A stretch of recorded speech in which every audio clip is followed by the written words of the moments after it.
Mhm. Bonjour à tous, on va attendre quelques instants si vous voulez bien. Voilà, donc on vous laisse patienter 2 ou 3 minutes avant qu'on puisse démarrer ce troisième live. Voilà, donc je vois certaines personnes que je connais bien, donc bienvenue à ceux que je connais.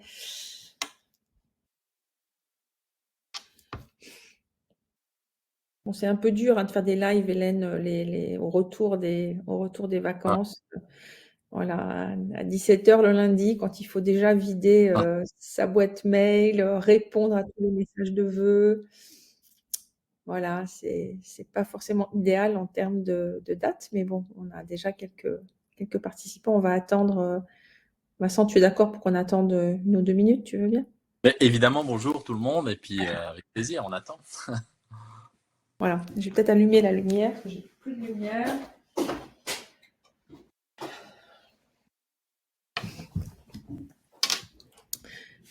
Alors, pour ceux qui sont à Paris, on a eu de la neige aujourd'hui. Toi, Vincent, tu es dans le sud, là. Moi, j'en ai pas eu. On n'a pas eu. Bon, ben, nous, on a eu de la Mais neige à ouais, Paris aujourd'hui. C'était sympathique. Voilà. chouette. Bon, on va peut-être démarrer très gentiment. Alors, bonjour à tous. Bonne année à vous tous. Voilà, merci à ceux qui sont présents donc pour ce troisième live. On a alors Hélène est aphone, donc on va la préserver et donc on va lui éviter de prendre la parole. Donc moi, vous m'avez sûrement vu en vidéo. Je suis donc Anne-Sophie Godon. Je suis à la fois la responsable de la chaire CNAM Malakoff Humanis entreprise et santé. Je suis aussi la responsable de ce MOOC, voilà, et puis des futurs MOOC d'ailleurs qu'on va vous proposer. Je travaille chez Malakoff Humanis. Je m'occupe notamment de nos études et puis de toute notre politique de service RH pour les entreprises. Voilà, et donc je suis très heureuse aujourd'hui d'accueillir Vincent Beau. Alors Vincent, vous l'avez aussi vu dans cette troisième semaine. Donc cette troisième semaine était dédiée aux questions finalement d'intégration des enjeux de santé dans les pratiques managériales au quotidien. Voilà, donc c'est un sujet, c'était une semaine importante, hein. On avait l'ambition de vous faire toucher du doigt le rôle très concret finalement du manager et le fait que intégrer la santé, ça ne doit pas être quelque chose qui est à côté de la pratique managériale, mais c'est bien finalement une préoccupation. Hein, santé, qualité de vie au travail, ce sont des préoccupations qu'il faut avoir en tête en permanence, puisque à travers tous les actes managériaux, eh bien, il y a des enjeux de santé. Donc, on en a donné quelques exemples dans cette semaine. Voilà, mais vous en vivez sûrement bien d'autres dans vos entreprises. Voilà, donc c'était ça l'objectif de cette troisième semaine. Et donc, Vincent nous a fait le plaisir d'accepter de participer à la fois à cette troisième semaine, mais aussi à ce live. Vincent va nous parler donc de qualité de vie au travail. Il va peut-être aussi nous expliquer comment, de son point de vue à lui, les managers peuvent intégrer donc ces questions dans leur pratique au quotidien. Et puis, on va surtout essayer de répondre à vos questions ou de réagir à ce que vous vivez dans vos entreprises. Donc, n'hésitez pas, le cas échéant, à intervenir dans le forum. Alors, Vincent, personne ne te présente mieux que toi, donc je suis désolée, mais tu le fais en général bien mieux que moi. Tu as différentes casquettes que je ne connais, ou tu as eu différentes casquettes que je ne connais pas toutes. Voilà, mais peut-être je te laisse te présenter et puis nous partager ta vision de cette question finalement assez centrale de la qualité de vie au travail et puis du rôle du manager donc dans ces questions. Parfait. Ben, merci beaucoup, Anne-Sophie, pour cette invitation, et Hélène aussi, merci beaucoup. Je vous souhaite à tous les participants une très belle année aussi. Je m'associe à ces bons vœux. Donc, pour me présenter très rapidement, donc moi je suis Vincent Beau, je dirige le cabinet Master. C'est un cabinet qui est reconnu innovant dans la santé qualité de vie au travail depuis 2011 par le ministère de la Recherche. À la base, moi j'ai été ouvrier, j'ai ensuite été chef d'équipe, j'ai été directeur d'usine et je me suis passionné pour les questions de management. Manager la performance, c'est la seule chose qu'on nous demandait. Donc ça fait maintenant 25 ans que j'enseigne le management. J'ai été nommé professeur associé de management à Aix-Marseille Université. Et ensuite, j'ai viré ma cutie, comme on dit. Je suis allé dans les institutions de contrôle, la CARSAT. J'ai intégré la direction des risques professionnels de la CARSAT Sud-Est. Et j'y suis resté 10 ans. Et c'est dans cette partie institutionnelle-là que j'ai découvert la santé au travail. Qu'est-ce que c'est? C'est un monde nouveau. Moi qui n'étais que dans le management de la performance, je n'en avais jamais entendu parler, ni dans la formation initiale, ni même dans ma formation continue. Donc voilà, ça m'a intéressé de découvrir ce nouveau monde et puis de voir comment est-ce qu'on pouvait donner du sens à ce sujet-là, qui a beaucoup de mal en fin de compte à trouver des actes au-delà des intentions, concrètement. Pour le dire autrement, tout le monde est d'accord pour parler de santé au travail, tout le monde est d'accord pour parler de qualité de vie au travail. Par contre, le faire sur le terrain concrètement, c'est une autre histoire, quoi. Ça vient heurter beaucoup d'enjeux. Donc je me suis intéressé à cet écart. Qu'est-ce qui fait qu'on en parle autant et qu'on agit aussi difficilement? C'est quoi les grands écarts? Et un des écarts que j'ai trouvé, c'est le fait que, on va aller en donner deux, quoi, les deux raisons pour lesquelles les travailleurs qui sont concernés ont du mal, qu'ils soient managers ou non, hein, ont du mal à intégrer ça dans le quotidien de leur travail. D'une part, c'est les exigences de productivité. En gros, voilà, c'est très intéressant de passer du temps, par exemple, pour débattre du travail ensemble, mais encore faut-il avoir le temps de le faire, surtout quand on a beaucoup d'urgences et beaucoup de délais, de deadlines à satisfaire, quoi.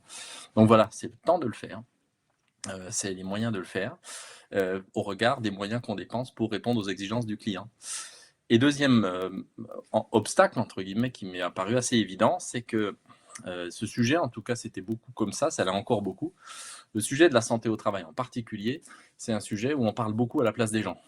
On leur dit beaucoup, voilà ce qu'il faut faire, voilà ce qu'il ne faut pas faire, voilà les règles à respecter. Et on a beaucoup de personnes qui reçoivent ces règles et qui se disent, mais en fin de compte, c'est un peu moi qui aimerais parler de ce sujet-là et qui aimerais participer en fin de compte à la réponse, au besoin d'ajuster mon travail à mes besoins, plutôt que de recevoir des règles qui parlent à ma place, quoi. Et on crée un écart en fin de compte entre ce que l'entreprise demande et ce que le salarié, le travailleur attend. Je vais le dire comme ça.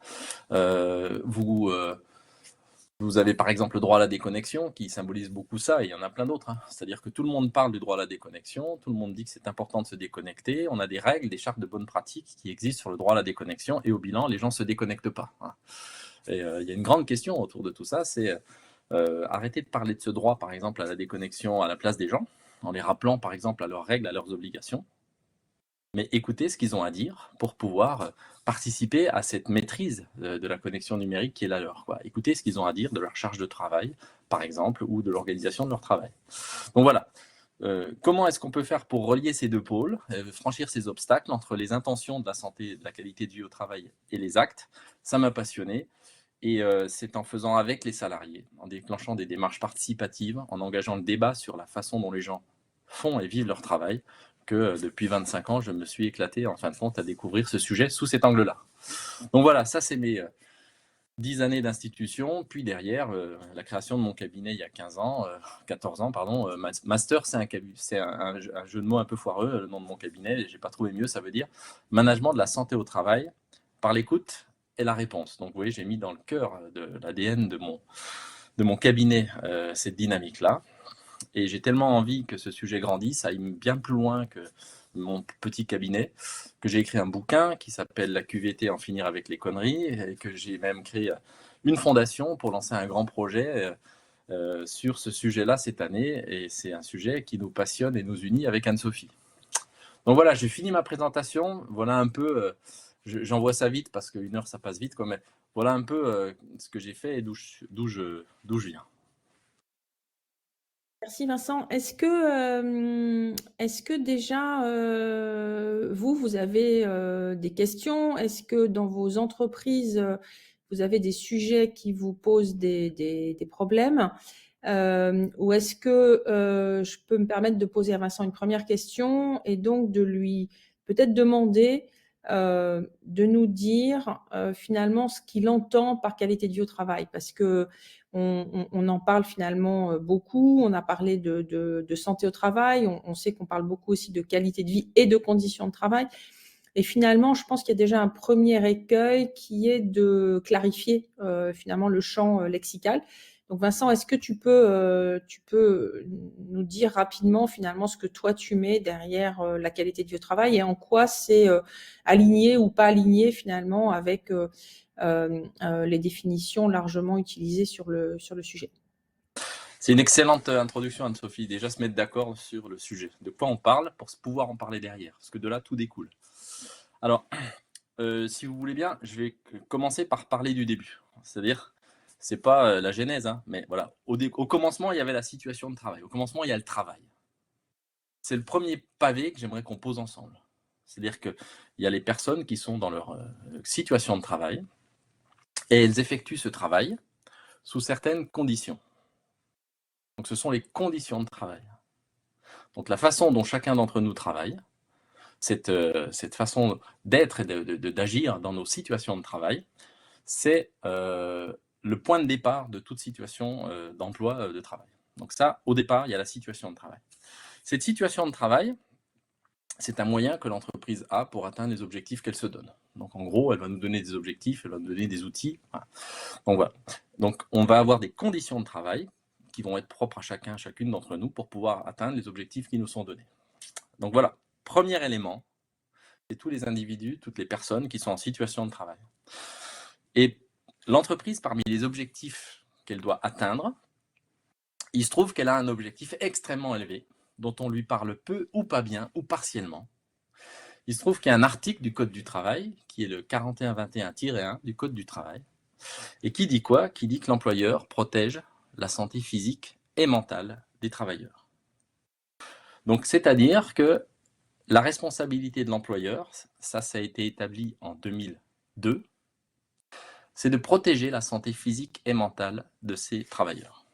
Donc ça, c'est un deuxième élément. C'est-à-dire, on peut fournir tous les produits et les services que l'on veut.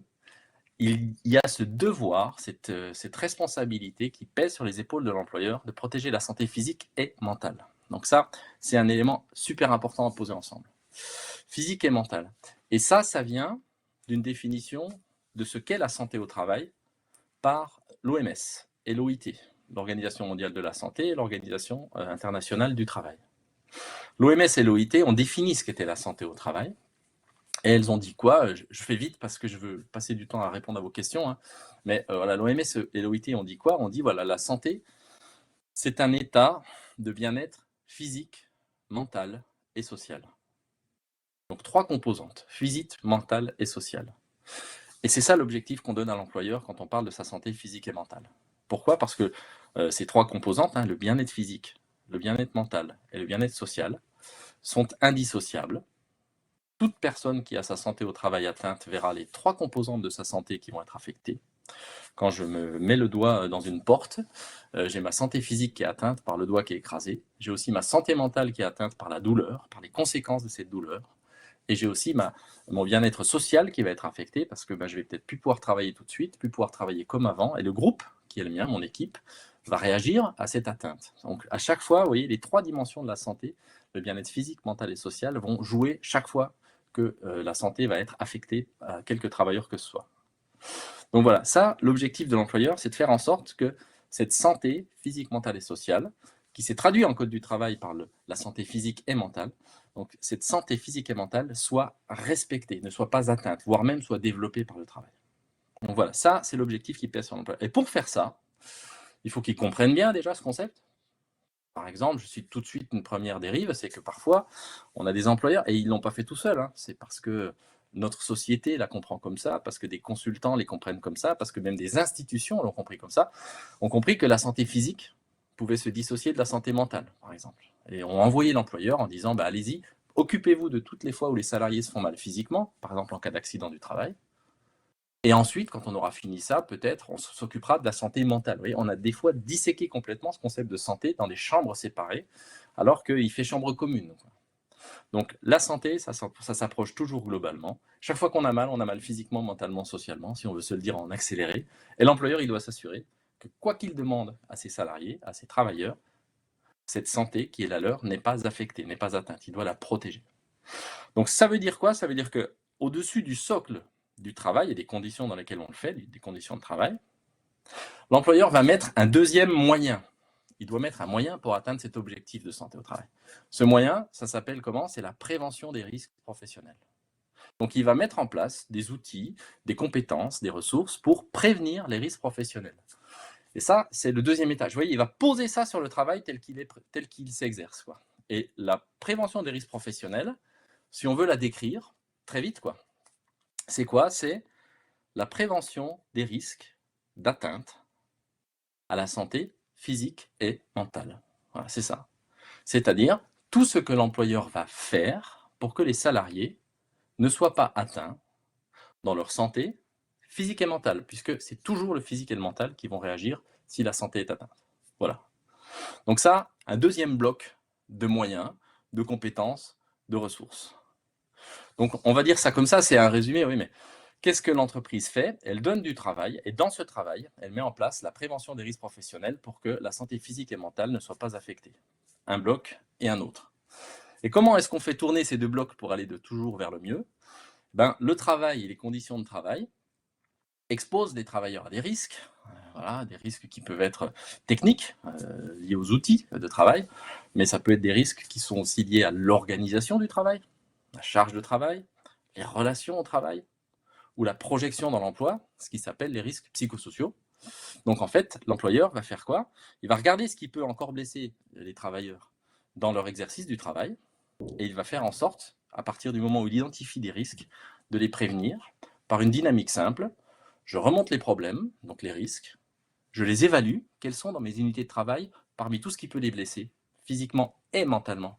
Qu'est-ce qui peut être le pire et le moins pire, donc le plus grand risque et le plus petit risque d'atteinte à leur santé, physique et mentale.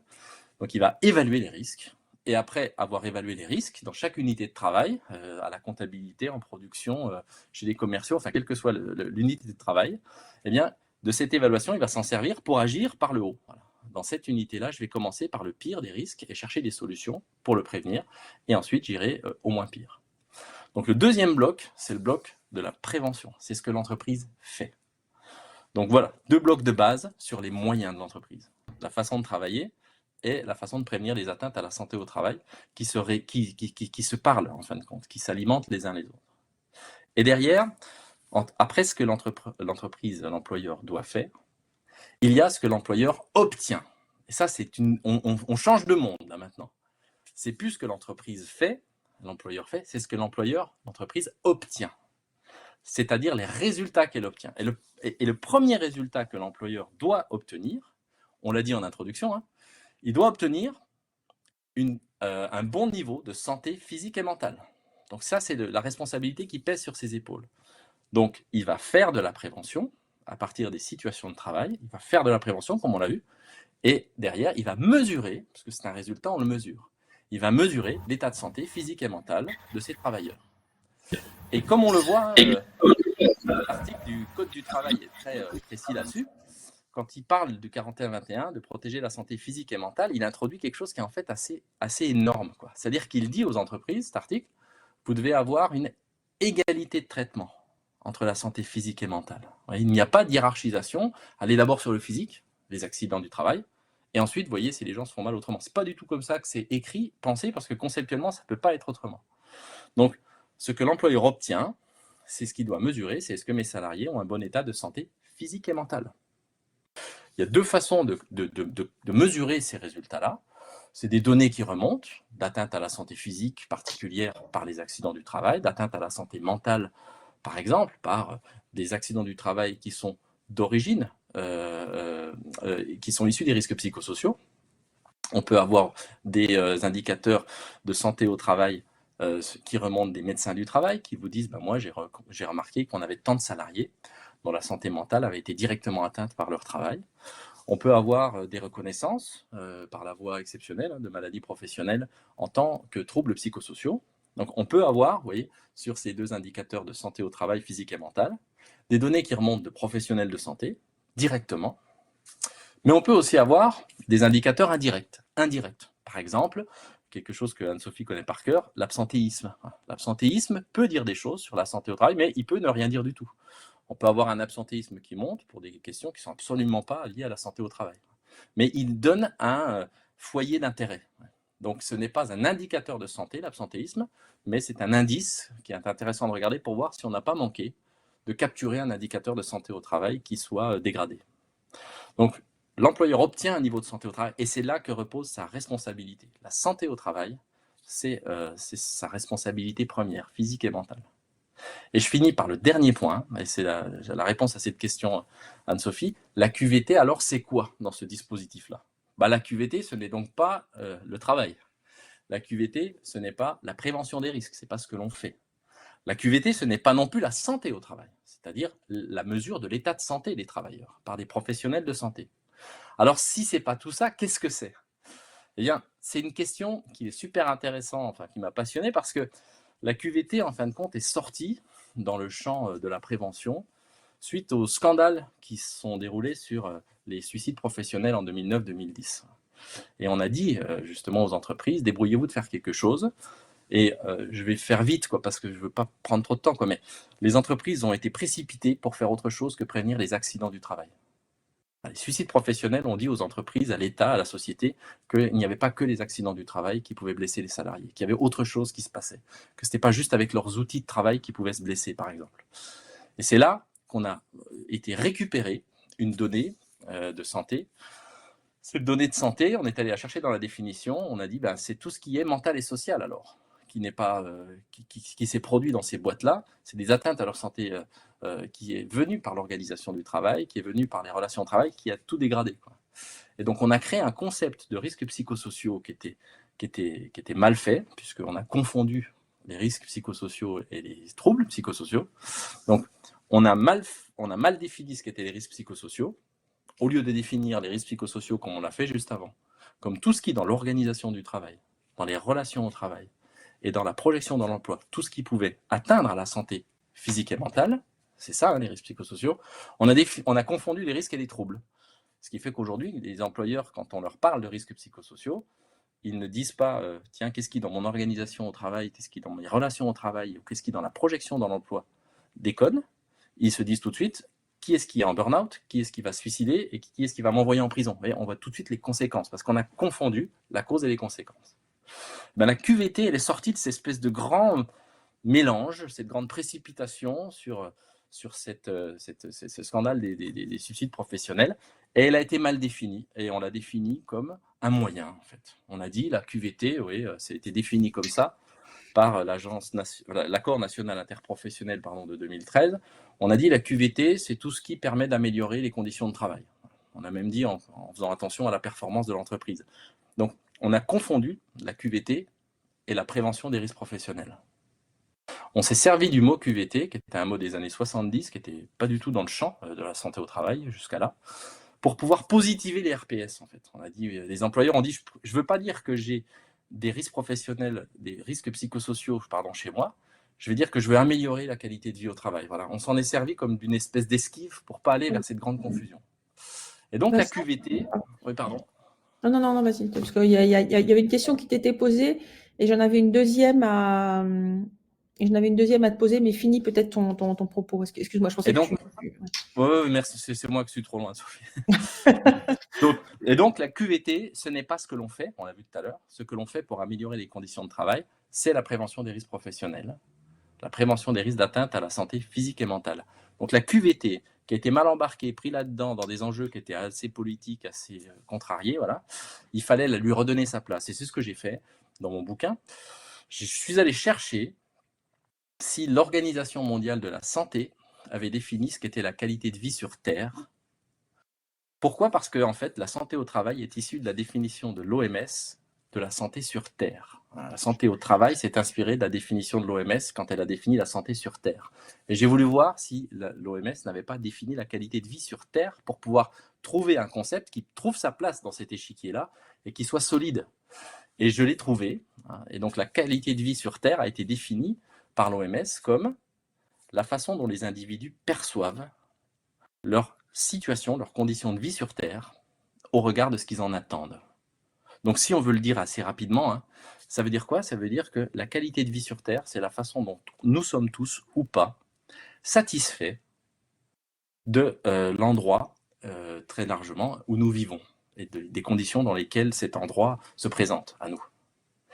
Et en voyant ça, j'ai donc proposé une définition de la qualité de vie au travail qui marche dans les pieds, dans les pattes de l'OMS, en disant que la qualité de vie au travail, c'est donc un résultat qui n'est pas le résultat de la santé au travail, c'est pas la mesure de l'état de santé des travailleurs.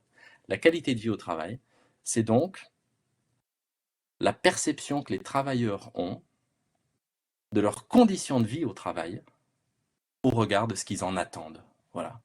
La qualité de vie au travail, je vais le dire encore autrement, c'est l'indice de satisfaction des travailleurs sur la façon dont ils font et dont ils vivent leur travail.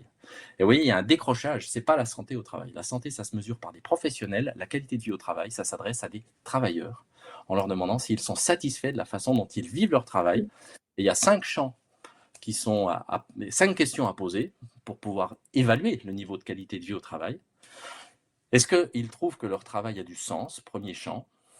Deuxièmement, est-ce qu'ils ont, selon eux, les bons outils pour travailler, les bons locaux, les bons produits? Troisièmement, est-ce qu'ils trouvent qu'ils ont une bonne organisation du travail?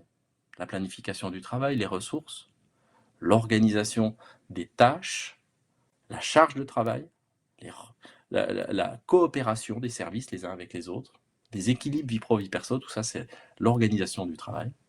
Quatrième champ, est-ce que les travailleurs trouvent qu'ils ont de bonnes relations au travail, avec le public, entre eux, avec les collègues? Et cinquième champ, est-ce que les travailleurs ont un beau projet dans l'entreprise? Le sens, l'environnement technique, l'environnement organisationnel, l'environnement relationnel et ce qu'on a appelé l'environnement conjoncturel. C'est demander aux travailleurs s'ils vivent bien ça. Et la santé, ce n'est pas la qualité de vie au travail, et c'est pour ça qu'on les positionne comme ça.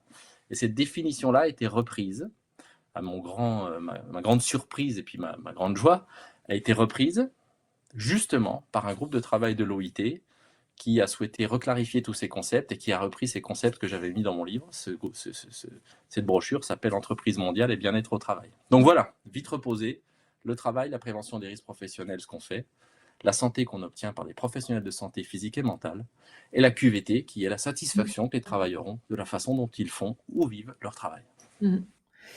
Merci beaucoup Vincent, je pense que c'est notamment ton dernier propos là sur les 5 questions ou les 5 finalement leviers. Ça fait directement écho finalement à ce MOOC et la question qu'on se posait en introduction, c'est le rôle du manager. C'est-à-dire finalement, là tu as parlé beaucoup de l'obligation de l'entreprise, de l'employeur quelque part.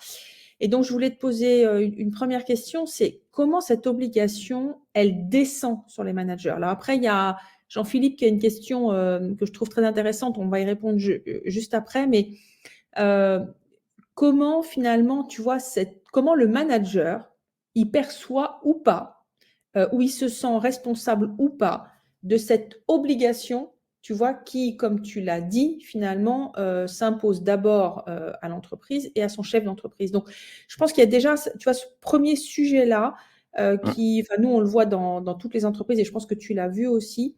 Je pense qu'au-delà même de la connaissance par les managers de ces sujets, et il y a probablement un énorme déficit de connaissances sur le sujet, mais tu vois, est-ce qu'il y a, comment ça se pose finalement? Tout à l'heure, tu évoquais les exigences de productivité, de performance. On voit bien que c'est quand même le quotidien du manager, que d'arriver à jongler entre finalement ce qu'il a à sa main, il n'a pas tout à sa main dans ce que tu évoquais, et les exigences de production. Donc, comment tu vois, toi, ce lien obligation de l'entreprise manager de proximité, au sens manager de proximité? Très bien. Comment je vois ce lien? Déjà, ce lien sera naturel.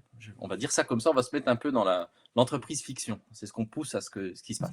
Ce lien sera naturel.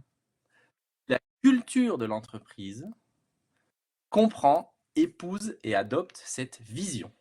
Voilà. Donc, si l'entreprise, la direction de l'entreprise, comprend, adopte et met en œuvre cette vision, que la santé physique et mentale doivent être à égalité de traitement, alors elle va décliner des programmes pour que les managers s'y inscrivent. Je vais vous donner un exemple très simple, c'est un exemple de vieux briscard. Là. Moi, j'ai connu l'arrivée de la qualité en entreprise quand les entreprises ne faisaient que produire. Voilà. C'était dans les années 90. J'ai connu ça. Bon. Eh bien, en fin de compte, la même question se posait. Avant, on faisait de la qualité. Moi, j'étais en plus dans l'agroalimentaire. La qualité, en fait, c'était ce qu'on faisait une fois qu'on avait fini de produire, pour le dire comme ça. Tant que le consommateur ne se plaignait pas, on trouvait que c'était de la bonne qualité. Et puis, quand les normes qualité sont arrivées, on s'est tous demandé comment chaque manager va pouvoir le faire. C'est pas difficile. Quand le chef d'entreprise a dit maintenant, il n'y a plus aucun produit qui sort qui ne soit pas du niveau de qualité que j'attends et que le client attend, il a mis en place des compétences, des outils, des ressources, des moyens, des indicateurs.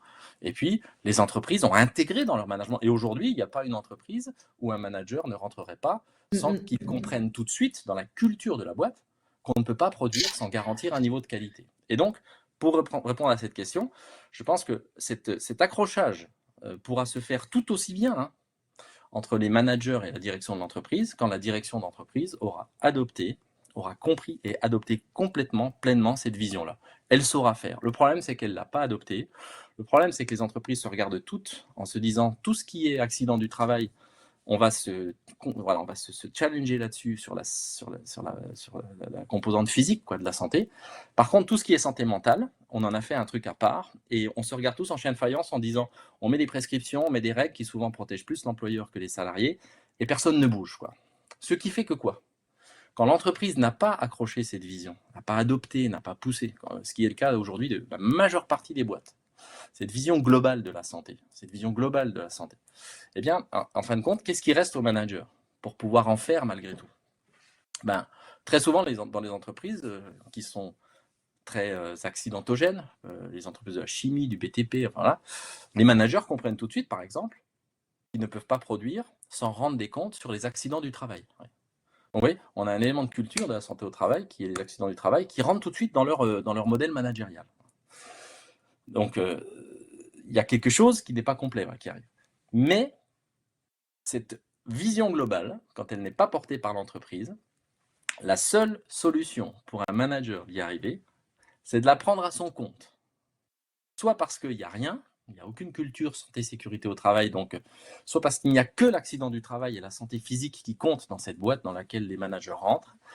La solution du manager de proximité, c'est une solution qui sera beaucoup plus limitée parce que la culture de l'entreprise ne s'est pas organisée pour lui apporter les moyens, les ressources, les compétences pour être au niveau attendu. Mais malgré tout, il n'est pas démuni de tout. Par contre, il est très limité. La seule façon, c'est de générer du débat. La seule façon qu'il a, le manager de proximité, parce que il n'y a pas d'autre moyen, c'est de générer du débat sur ce que les gens vivent dans leur travail, dans leur équipe. C'est créer les conditions de ce débat. Parler de la façon dont les travailleurs de leur équipe font leur travail et vivent leur travail, ce qui est différent. On peut bien faire un travail et mal le vivre. Donc, comment on fait et comment on vit notre travail ensemble ? Et pourquoi c'est beaucoup plus restreint ? C'est parce que si c'était un projet d'entreprise qui soit vu globalement, qui donne les moyens, les outils, les ressources pour pouvoir aborder globalement ce sujet-là, eh bien, il pourrait remettre en cause, par exemple, des points d'organisation du travail qui ne dépendent pas de lui, manager, parce que lui reçoit aussi tout un champ de contraintes auquel il doit satisfaire. Donc, en fait, il pourrait remonter au projet de l'entreprise des dysfonctionnements qu'il a, lui, dans son unité de travail et que l'entreprise prendrait puisqu'elle est dans cet objectif-là. Quand le manager n'est pas dans une entreprise qui a cette culture-là, il a beaucoup de moyens de maîtrise qui vont lui manquer dans ce que les travailleurs vont exprimer comme problème pour pouvoir y répondre, parce que ça ne dépend pas de lui. Mais tout ne dépend pas que de l'entreprise. Ce qui veut dire quoi, pour finir par ça ? Déjà, si les managers, c'est ça, ce MOOC fait ça, et je trouve ça top, s'ils sont eux-mêmes acculturés, quand l'entreprise parfois ne l'est pas, sur ce qu'est la santé au travail, sur ce qu'est la qualité de vie au travail, sur le niveau de responsabilité que ça engage, et surtout sur l'élan de performance que ça peut apporter. Parce que tout le monde sait aujourd'hui que des niveaux de santé au travail élevés Et un niveau de QVT élevé, ça explose les compteurs de la performance. Tout le monde le sait, c'est démontré de partout, quoi. Donc, la seule chose qu'elle peut faire, c'est ce que peuvent faire ses managers, c'est d'abord d'arriver vers son équipe en vérité, en disant voilà, c'est pas la culture de la boîte que de vouloir tout changer, c'est comme ça, mais moi, tout ce qui dépendra de moi, et qui peut être amené en réponse à ce que vous exprimerez sur ce que vous avez du mal à faire et à vivre dans votre boulot, je le ferai. Par contre, je ne pourrai pas aller plus loin que mon niveau managérial à moi. Donc voilà, on ne va pas pouvoir aller plus loin, chercher toutes les réponses à ce que vous exprimez. Mais si, oui, c'est la première chose qu'il doit faire, c'est cette manager, c'est d'aller écouter son équipe dans les problèmes et dans les solutions qu'ils peuvent avoir pour améliorer la façon de faire et vivre leur travail. En donnant à son équipe, parce que sinon il va prendre un retour de flamme. Oui. Il y a une équipe qui va y croire, qui va attendre beaucoup de choses, et après derrière il va dire ça je peux pas, c'est pas moi, ça l'entreprise n'est pas câblée pour ça. C'est tout de suite dire voilà, moi dans le champ qui est le mien, ben voilà, il y a des choses que je peux faire quand même. Et chaque fois que les managers partent avec une bonne conception de l'objectif et avec une bonne mesure de ce qu'ils peuvent faire, ben l'équipe qui est la leur réagira. Elle se plaindra, hein, elle dira c'est pas normal qu'on puisse pas changer ceci, cela, mais beaucoup moins. Et elle aura la reconnaissance de la part de ce ou cette manager de l'engagement qui aura été le sien pour améliorer à sa mesure la façon dont ils font et dont ils vivent leur travail. Donc voilà, ça, c'est le levier dont dispose tout manager avec ces précautions-là. Bien comprendre et bien cerner le champ.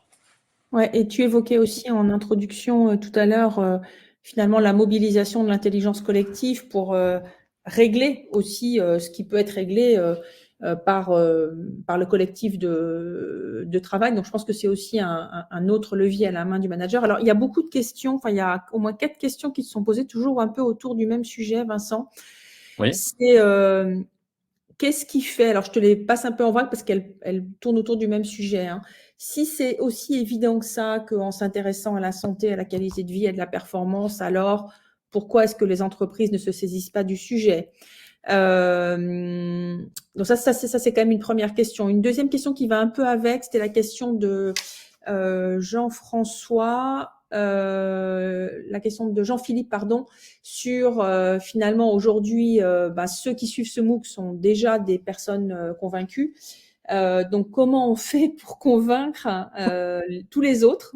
Aujourd'hui, on a 3000, un peu plus de 3000, presque 4000 participants à ce MOOC. Donc, on imagine que il y a des millions de managers en France et plusieurs millions aussi de dirigeants. Donc, peut-être une première question sur comment on fait finalement, c'est quoi les leviers pour essayer de sortir de cette situation et passer d'une logique un peu d'initié à une logique de masse. Et puis après, je te poserai des questions sur les coûts et importance de la santé mentale et de la santé physique, c'est-à-dire finalement pourquoi aujourd'hui, pourquoi et comment faire pour que la santé mentale soit finalement, comme tu le disais, hein, traitée au même niveau que la santé physique. Donc peut-être première question sur comment on fait pour que les dirigeants finalement soient peut-être mieux convaincus et du coup agissent en imaginant qu'il y aura de la performance, et puis comment convaincre ceux qui finalement sont un peu moins convaincus. Puis après on parlera santé mentale.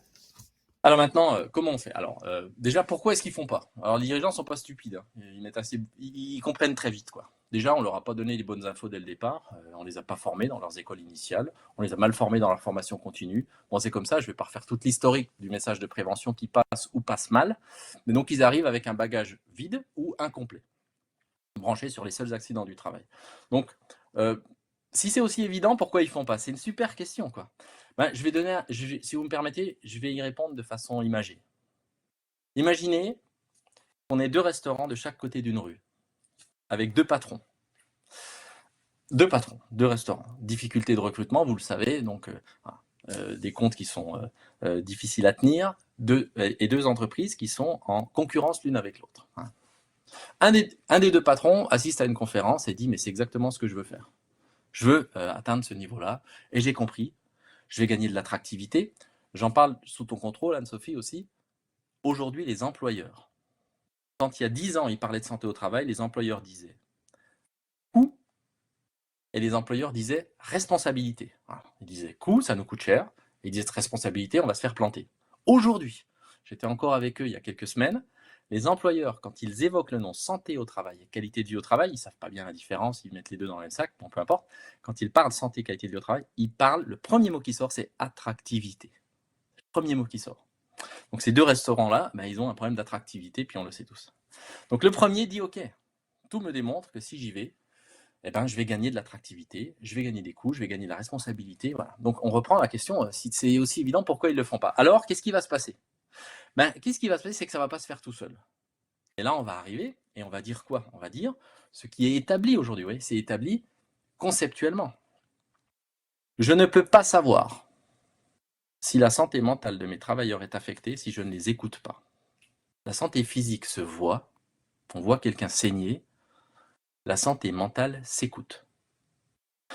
D'autre part, je ne peux pas savoir si mes salariés vivent bien leur organisation du travail, leur relation au travail, leur projection dans mon entreprise, si je ne les écoute pas. C'est impossible. Donc, l'écoute des travailleurs, si on comprend ça, on comprend tout en fait. C'est une condition d'accès à la santé au travail pour l'employeur. Si on ne le fait pas, c'est pas un supplément d'âme en fait. Si on ne le fait pas, l'objectif de santé au travail ne peut pas être atteint. C'est la raison pour laquelle je milite pour que l'écoute des travailleurs devienne le 10e et premier dans la liste, principe général de prévention. Et ça a été repris par les assises du travail notamment. Donc voilà, l'écoute. Donc ce restaurateur va comprendre qu'il doit écouter et faire écouter ses travailleurs. Et écouter ses travailleurs, ça ne se fait pas en claquant des doigts et ça ne se fait pas en formation. Ça veut dire qu'il faut préparer son entreprise, son restaurant, à deux choses. Un, il faut préparer lui et son management à savoir et être capable d'écouter. C'est pas simple. Ça veut dire que si j'écoute ce que les salariés de mon équipe, de mon restaurant ont à me dire, ils vont peut-être pas me dire que des trucs sympas. Donc c'est pas toujours un beau moment de reconnaissance. C'est un moment où on peut s'accrocher à des postures. Donc en gros, il faut franchir un cran de posture managériale pour encourager l'expression du terrain sur ce qui ne va pas. Voilà. Donc premièrement, il va devoir préparer ses managers à l'attitude de l'écoute et à crédibiliser cette proposition qu'il va faire à ses travailleurs, sachant que lui, employeur, va écouter ses managers. Tout le monde, les managers sont dans l'écoute. Ce n'est pas ceux qui écoutent les autres et qui ne sont pas écoutés pour eux, puisqu'ils sont salariés. Donc, premièrement, il va devoir préparer les managers à ce travail d'écoute. Et ce qui me stupéfie, chaque fois qu'on parle de l'écoute des travailleurs, on pense qu'il faut écouter que leurs problèmes. Dès que vous dites l'écoute des travailleurs, les gens disent ils vont beaucoup se plaindre. Personne n'imagine que dans le mot écoute, il y a aussi des solutions. C'est l'intelligence collective dont tu parles, Anne-Sophie. Voilà. Donc voilà, écouter. Donc mettre en place les postures. Donc ça va nécessiter soit tout le monde est prêt à ça, soit il va falloir un peu les former. Et ça, c'est du management pur et dur. Et deuxièmement, il y a une deuxième compétence qu'il va devoir mettre chez lui, c'est savoir traiter cette information-là, évaluer les priorités. Ça, c'est pas très difficile, mais il faut apprendre à le faire et chercher des solutions efficientes. Des solutions de prévention primaire, comme on dit. Donc, vous voyez, il a un double bagage, quoi. De l'écoute calée sur la santé au travail, physique et mentale. Donc, ce restaurateur, il va dire, OK, il faut que je les forme. Et ça va être du temps de formation. Je pense qu'il sera capable de le faire. Il va falloir le trouver déjà. Mais deuxièmement, une fois que les gens, les managers et lui-même seront prêts à écouter, il va falloir le faire. Il va falloir réunir les serveurs, il va falloir réunir les cuisiniers et que ce débat s'instaure. Et c'est pas parce que j'écoute quelqu'un et que j'ai envie de l'écouter qu'il va me parler. Les gens sont très sceptiques, ils vont pas y croire le plus souvent. Plus souvent, ils disent on nous l'a déjà fait ce coup-là, vous nous avez déjà dit que vous allez nous écouter, on n'a rien vu venir, quoi. Donc en gros, on va pas être pris deux fois pour des charlots. Donc ça s'apprivoise, cette expression collective du travail. C'est difficile, c'est des arbitrages, c'est du temps. Et là, il va voir la facture du temps se mettre sur son compteur, quoi. Temps de formation, plus, dans chaque équipe. Écouter ce que les gens ont à dire, quels problèmes ils ont, plus le temps pour trier ça, chez mes serveurs, chez mes cuisiniers, quels sont les pires et les moins pires des problèmes. Donc c'est du temps aussi pour pouvoir, je sais le faire, j'ai été formé, mais il faut le faire après. Et ensuite ça, du temps pour trouver des solutions, se réunir régulièrement sur le lieu de travail pour débattre, pour pouvoir produire en fin de compte les réponses nécessaires à résoudre tout ou partiellement les problèmes qui sont remontés. Et tout ce temps-là, si vous regardez, c'est encore même pas une réponse qui est amenée, puisqu'à la fin du plan d'action, c'est le temps pour mener les actions qui vont être issues de cette intelligence collective, ce débat sur le travail. Et quand vous faites la somme de tout ce temps nécessaire, ça veut dire quoi pour lui, très très concrètement? Ça veut dire qu'il va falloir qu'il arrête de bosser, de servir les clients pendant tout ce temps-là. Les cuisiniers pourront pas à la fois, les vendeurs pourront pas, les serveurs pourront pas à la fois être en formation débattre des problèmes, trier les problèmes et débattre des solutions et les mettre en œuvre, tout en servant les clients, quoi. Et c'est ce temps nécessaire à ce changement-là qui fait que les entreprises, même si on leur dit 50 démonstrations à l'appui, telle boîte a fait ça et puis elle a gagné, telle boîte a fait ça, elle a gagné, c'est ce qui fait que les employeurs ne le font pas. Pourquoi? Parce que le restaurant d'en face, lui, ne le fait pas. Et c'est ce restaurant qui va devoir fermer certains midis, tu vois, ou qui va devoir mettre des heures sup en place pour que ce débat s'installe, que ce soit un débat qui aille au bout de son cycle, quoi. Eh bien, c'est du temps qui va lui manquer pour remplir sa caisse. Et vous avez beau lui dire qu'après, il va en gagner du temps. Voilà. Vous avez beau lui dire, c'est dans toutes les études, pendant ce temps-là, c'est le voisin, c'est le concurrent en face qui va gagner. Alors, c'est ce qui fait qu'un employeur qui est convaincu de ça, qui est maître de chez lui, qui est l'employeur qui détient l'entreprise, va pouvoir le faire. Il va pouvoir se dire, je préfère perdre maintenant pour gagner après parce que j'y crois. Mais dans les entreprises qui sont les nôtres aujourd'hui, qui sont de plus en plus des entreprises qui sont gérées par des actionnaires ou des filiales d'entreprises qui sont souvent internationales aussi, eh bien, en fin de compte, ce temps pour voir loin, ce temps de moyen terme ou de long terme, il vient se fracasser aux exigences de court terme que les entreprises sous actionnariat ou les entreprises internationales exigent de chacun de leurs managers. Et c'est là que ça coince, et c'est là que ça bloque. Et quand vous voyez qu'aujourd'hui, la concurrence se fait sur le coût du travail, beaucoup, sur le coût des matières premières, des énergies, mais là, il y a des concurrences européennes, oui, mais sur le coût du travail, eh bien, en fin de compte, vous arrivez avec une proposition que tout le monde veut, mais que peu de gens peuvent réaliser. Et il est là le cœur du problème. Ce qui veut dire quoi en termes de solution? Donc oui, il faut leur rappeler, il faut leur donner la vision, mais ça veut dire que nous, il faut qu'on joue la carte de l'attractivité, et il faut qu'on joue la carte du gain.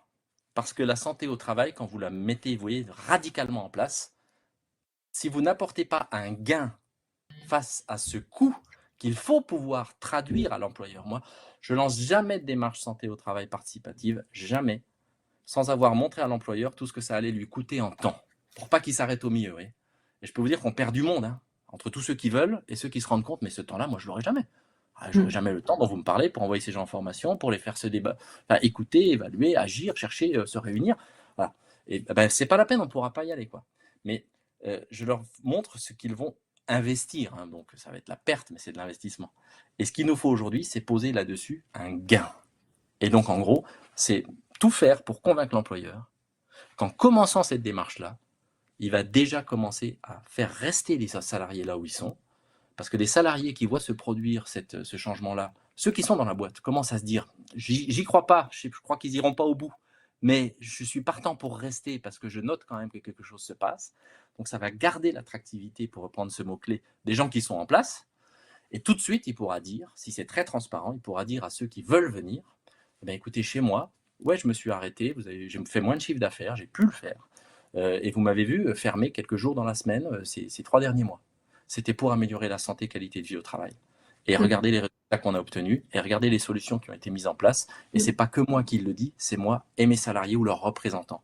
Et s'ils franchissent ce siphon, en fait, en gagnant tout de suite l'image et l'attractivité qu'il attend, alors on a une chance d'y arriver, quoi. Donc voilà comment engager. Ouais. Je pense, Vincent, qu'il y a aussi tout à l'heure, tu évoquais un peu plus tôt la question des indicateurs et tu disais il n'y a pas que des indicateurs de santé, il y a aussi des indicateurs opérationnels.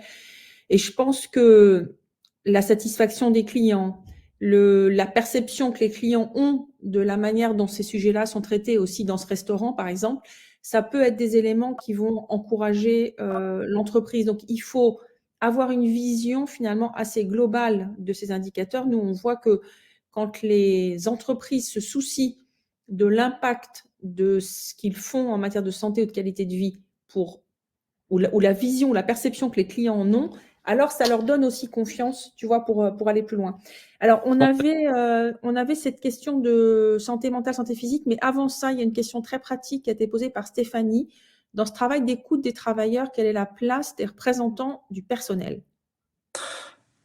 Il n'y a pas de démarche santé au travail qui puisse s'engager sans les représentants du personnel. Donc ça, on va partir sur la base. L'erreur, ce serait de dire à une entreprise, je fais vite, hein, formez tous vos managers à comment écouter, comment évaluer, comment agir, et laissez tourner vos représentants du personnel à côté de tout ça, tout va bien se passer. C'est juste pas possible. Pourquoi? Parce que tout le monde ne va pas parler à son manager. parce que c'est peut-être lui qui pose le problème.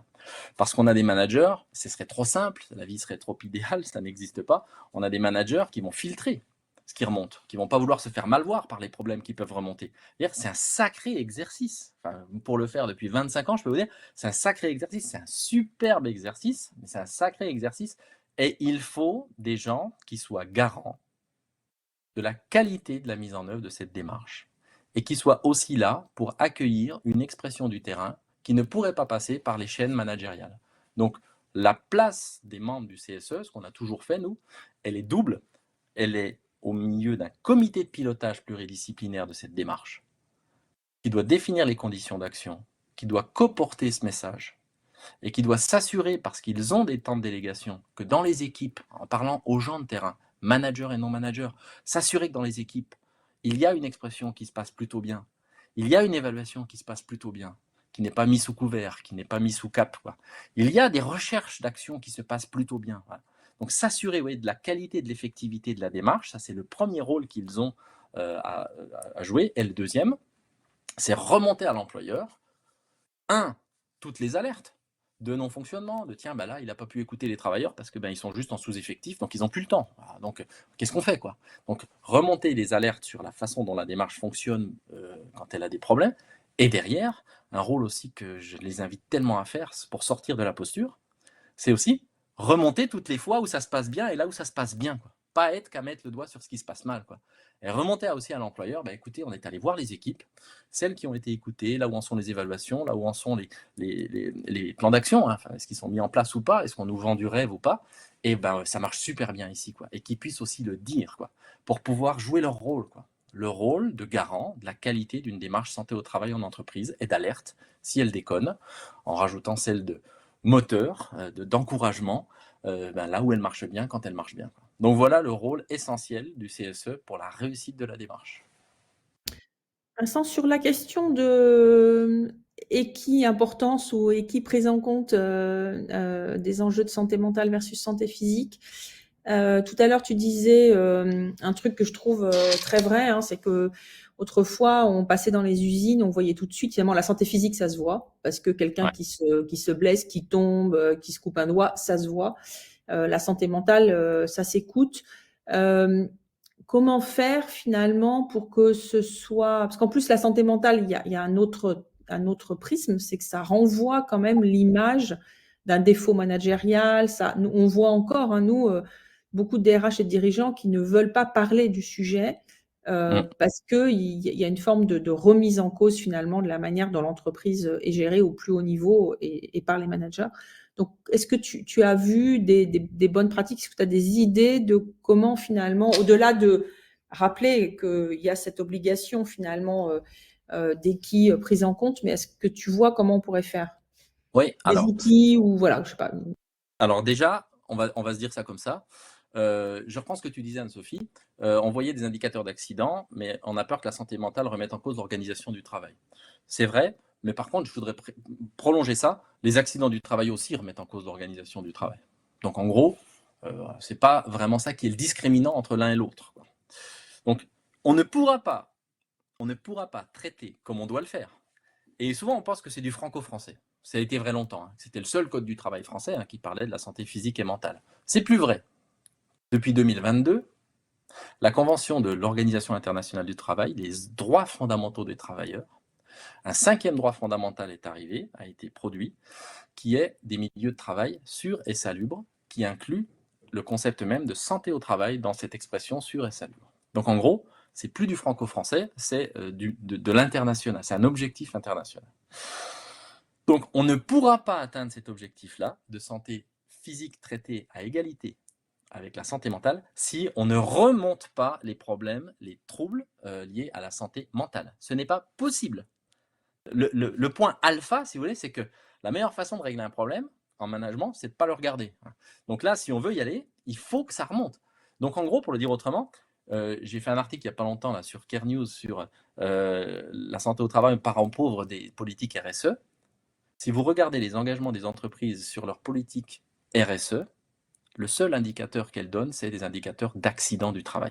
Tant qu'on en sera là, eh bien, le problème ne remontera pas et on n'est pas prêt d'avoir des solutions à mettre en œuvre sur un problème qui n'existe pas. Donc, quelles sont les solutions? Il faut que les atteintes à la santé mentale remontent. Ce n'est plus possible en fait, dans une entreprise, d'avoir un salarié qui se fout les doigts dans une porte, déclaré en accident du travail qui remonte dans toutes les statistiques de la boîte, et d'avoir un salarié à côté qui tous les jours se fait insulter au travail, d'avoir un salarié à côté qui tous les jours se fait surcharger de travail, et que absolument aucun indicateur de santé sur ces salariés-là ne remonte. Ce n'est pas possible. Donc la première chose, c'est qu'il faut faire remonter les indicateurs de santé, d'atteinte à la santé mentale, oui, directement par le travail. Ce n'est pas possible autrement. Et il n'y a pas longtemps, j'étais avec un préventeur d'une grande entreprise qui me challengeait là-dessus en me disant ouais, c'est sympa, mais comment on fait? Je lui ai donné 3 propositions très concrètes. Je lui ai dit ok, si tu es déjà d'accord sur le fait de remonter, de sortir du taux de fréquence AT comme étant l'alpha et l'oméga de la santé au travail, c'est pas possible. Donc je lui ai proposé ça. Je lui ai dit faire remonter le nombre d'atteintes à la santé mentale de 3 façons. Je lui ai dit premièrement, les salariés ne le savent pas. Très peu le savent. Très peu de salariés savent que toute atteinte psychique au travail qui est violente et soudaine, comme une insulte par exemple, doit être déclarée comme un accident du travail. C'est un choc psychologique, un trouble psychologique, éligible à la déclaration d'AT, au même titre qu'un salarié qui se fout les doigts dans une porte. Donc qu'est-ce que je veux dire par là? Premièrement, je lui dis à ce préventeur-là, fais la promotion en interne que, mon entreprise, c'est une entreprise qui veut être au rendez-vous de son obligation de santé physique et mentale. Donc, si vous avez des accidents du travail, etc., vous les déclarez à l'employeur qui les déclare à la Sécu. Évidemment, ça remonte. Mais aussi, si vous subissez un choc psychologique, par exemple, qui vient d'une atteinte à votre dignité, vous voyez, brutale, soudaine, violente au temps et au lieu du travail, tout comme l'accident du travail. Donc, un choc psychologique, une insulte, une atteinte à votre dignité qui survient pendant le temps du travail, vous devez me le remonter. Et moi, je pourrais le contester comme un accident du travail si je veux mettre mes réserves, oui, il n'y a pas de souci. Mais vous devez le remonter. Donc, premièrement, faire la publication, la publicité, que toute atteinte à la santé mentale qui survient brutalement sur le lieu du travail doit être remontée comme accident du travail. En France, si vous voulez un exemple, je sors les stats de 2021, celles de 2022 sont complètement foireuses. 2021, sur la Sécu, il y a à peu près 800 000 accidents du travail, 10 000 seulement sont des troubles psychosociaux, comme accident du travail. C'est pas parce qu'il n'y en a eu que 10 000, c'est parce que personne ne le sait. Donc, premier moyen, si vous arrive quelque chose de brutal et soudain qui vient d'une agression psychologique, vous le déclarez comme un accident, parce que ça doit être fait. Premièrement, c'est une égalité de traitement déjà en place. Deuxième axe que je lui ai donné, demandez à tous les médecins du travail qui suivent les salariés, donc vous voyez venir les professionnels de santé, demandez à tous les médecins du travail, demandez à toutes les infirmières, s'il y en a en entreprise, qui sont aussi des professionnels de santé, de remonter le nombre de salariés, pas qui, mais combien, le nombre de salariés qu'elles ont vus dans l'année dont la santé mentale était affectée du fait de leur travail. Oui, le nombre. Et ça, deuxièmement, et en faire la promotion. Et ça, oui, c'est 2 éléments qui vont commencer à amorcer la pompe de l'identification des atteintes à la santé mentale. Et après, je vous ai dit 3, en fait, il y en a 4, il y en a 2 autres qu'on peut mettre en place. Je lui ai dit, troisièmement, faire avec moi campagne pour que un tableau de maladies professionnelles, des troubles psychosociaux d'origine professionnelle, soit enfin mis en œuvre au sein des CPAM, donc à la Sécu. Ce tableau de maladies professionnelles, il n'existe pas. Et les seules façons pour les salariés de faire reconnaître leurs maladies professionnelles comme des troubles psychosociaux comme maladies professionnelles, c'est des systèmes dérogatoires compliqués, complexes, sélectifs, que peu de gens connaissent. Mais faire campagne pour, quoi. Faire campagne pour. Quoi. Et je vais arrêter là parce qu'il est 59. Voilà. 3, et je ne vous cache pas que face à ça, sa réponse a été de me dire j'irai jamais en fait. Vous voyez, la question était plus je ne peux pas le faire. Non, moi je ne ferai jamais la publicité des troubles psychosociaux survenus soudainement comme étant déclarés comme des accidents. Je ne ferai jamais la publicité de demander à remonter à mes professionnels de santé le nombre d'atteintes à la santé mentale qu'ils ont pu identifier dans l'année. Jamais pourquoi. Et on se retrouve avec ça parce qu'on va être les seuls à le faire, parce qu'on va penser que chez nous c'est un vrai calvaire, parce que les autres ne remontent pas ces indicateurs, mais le premier qui le fera, ce sera celui qui gagnera. Donc ouais, déjà premièrement, c'est nourrir la vision de l'employeur, de remonter les atteintes. Et si on remonte les problèmes, alors il va se relever les manches, tout employeur qu'il est, parce que c'est dans son ADN, pour se donner des moyens de résoudre les problèmes qui lui remonteront, quoi. Parce qu'aujourd'hui, ils ne remontent pas directement, mais ils se cassent par tous les autres moyens, de l'absentéisme, par les moyens du turnover, par tous les moyens dégradés qu'on connaît, du désengagement des salariés qu'on peut mesurer par effet induit, quoi. Écoute, merci beaucoup Vincent. C'était toujours aussi passionnant. On a quand même, je pense, réussi à répondre à presque toutes les questions. La règle, c'est qu'on arrête à 18 heures parce que c'était l'engagement qu'on a pris vis-à-vis de vous. Moi, je retiens au moins 3 choses. Je retiens cette question de l'écoute, hein, qui est absolument centrale. Je retiens aussi cette question des indicateurs. Finalement, toujours pareil, on améliore que ce qu'on connaît, donc tout faire pour finalement avoir des indicateurs. Alors simples, pas très compliqués.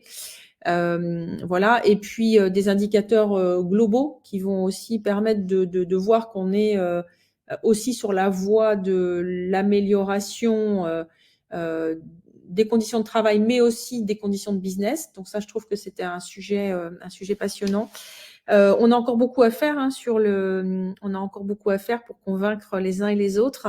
On vous reparlera avec Vincent du projet dont il a à peine parlé. Ce projet s'appelle 41-21. Maintenant, vous avez écouté Vincent, vous savez pourquoi il s'appelle 41-21. En tous les cas, j'espère que vous l'avez deviné, mais ce projet, justement, il vise à faire en sorte que toutes les entreprises, même les plus petites, même celles qui sont les plus éloignées du sujet, finalement s'engagent un peu plus tous les jours sur cette voie. Et donc, on vous remercie, vous tous, de nous avoir suivis, d'avoir participé à ce live et d'avoir envie, on le voit dans vos témoignages, d'avoir envie que ça change, ça s'améliore. Donc, tout ça, c'est très encourageant. Voilà, donc merci à vous tous. Passez une très bonne soirée. Encore tous nos voeux pour cette nouvelle année.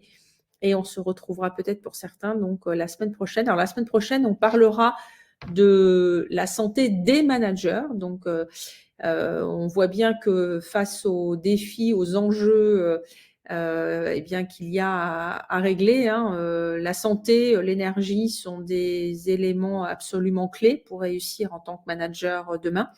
Voilà, donc on aura la chance d'avoir un chef d'entreprise qui a connu des problèmes de santé, voilà, et qui vous partagera à la fois les raisons pour lesquelles sa santé s'est dégradée. Donc, on reparlera notamment de problématiques de santé mentale, mais aussi finalement les conseils qu'il a à vous donner pour rester en santé, garder son énergie, éviter de la perdre. Voilà, donc je pense que vous prendrez beaucoup de plaisir aussi à participer à ce live. Et puis en ce début d'année, finalement, prendre soin de soi pour pouvoir prendre soin des autres, c'est sûrement un des meilleurs vœux qu'on peut vous adresser. Voilà, donc merci à tous. Merci infiniment, Vincent. C'est moi. Pour cette intervention. Et puis merci à Hélène et à très bientôt. Au revoir. Au revoir. Merci beaucoup. Au revoir.